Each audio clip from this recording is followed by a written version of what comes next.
Hi, welcome to this quick video guide on how to create assignments on Teamie. So to create an assignment, you can go to any specific class for which you want to create the assignment. So let's go to the history demo class and we will go to the materials view where we want to put this particular assignment. So let's go ahead and add an assignment for modern history. So again, I can, click add here and create an assignment, or I can click on the plus button and create the assignments as well. So let's go ahead and do this.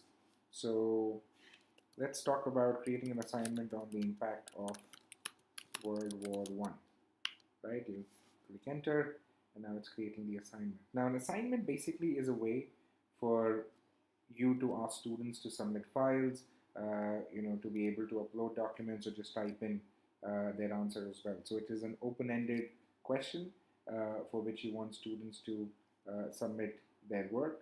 So it could be as simple as based on your understanding of the causes of the war,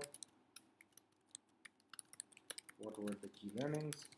Now it can be anything that any instructions that you want to give can come in here. You can upload a file as well as a sample document if you want students to use that as a starting point as well. You can do that. You can decide when should this assignment be made visible to students, what is the due date. So you can come in here and you can see that the due date for this is 25th of November at let's say 12 p.m. You can set in how you want to assess this or grade this. So here you can give some points to this assignment if you want, or you can pick or create a rubric as a way to give feedback on this assignment. So let's click that to create a rubric quickly. So it will show you some existing rubrics that you may have already created. There's also a view for you to see the rubric bank, which basically means these are rubrics created by other people on the platform as well. Or you can just go ahead and click and create a new rubric. So to create a rubric is fairly straightforward. I can just come in here and I can maybe create a rubric for how I'm going to assess the World War essay. That's the name of my rubric. I can give a description here. Now you can add multiple criteria with different scales. So your criteria could be, understanding the key issues, and then you can have a scale here which goes from lacking all the way to excellent, good, decent, fair. So whatever terms you want, you can put in there. You can then have descriptors. So you can say lacking, approaching, developing, all of that, and then you can have a description here. This means that blah blah blah, whatever it is that you want to write, and this can be long as well, so you don't have to worry about the long descriptors that you may have in the rubrics as such. You can then go and create more scales in between if you want. So that is easily possible as well for you to do. It does that, and now you can go ahead and you can copy this if you want to create the new criteria, which is, let's say, analyze the key issues. Right, so I can just go ahead and do that, and if I want, I can change some of these things. If I want, I can remove a particular scale.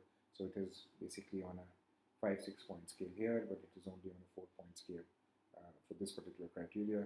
And I can add another one, which is presentation of the essay, right, and something of that sort. So you can create basically a rubric which can have multiple criteria, multiple scales, and you can give descriptors for the criteria for each of the scales and for the rubric as well. You can choose to share it with the bank so that other teachers can use this rubric in the future. You will notice that we have something called scoring or non-scoring rubric. So right now you will notice that there is points associated with each of these scales, which means that as you will assess using the rubric, selecting the different scales for the criteria will add up to the total points for that particular assignment. If you don't want that, you can just make the scoring non-rubric, the rubric non-scoring, which basically removes these points here. So it just acts as a feedback mechanism. And once you're done, you can just say attach this rubric to the assignment that you were creating. So there it is, the World War essay has been added. There's some other settings here. You can look at submissions. So you can say I'm going to allow 3 submissions for this particular assignment. It will talk to you about the mode of submission. Do you want them to upload files? Do you want them to write text as well? And if you do select that, you can impose limits of, let's say, 1,000 words.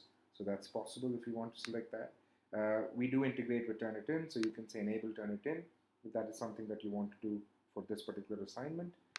If it's a languages kind of a submission, then you can also enable the audio recorder, so students can just click on the record button and speak into it as their submission. Much like units earlier, you can share this with multiple classes or make this part of the assessment bank so that other teachers will look at this assignment as well. Once you're ready, you just hit publish, and that makes the assignment visible to students. There you are. This is a quick way for you to create assignments so that students can submit their work, you can collect it, and then you can grade it using the rubric, which we will look at in a subsequent video.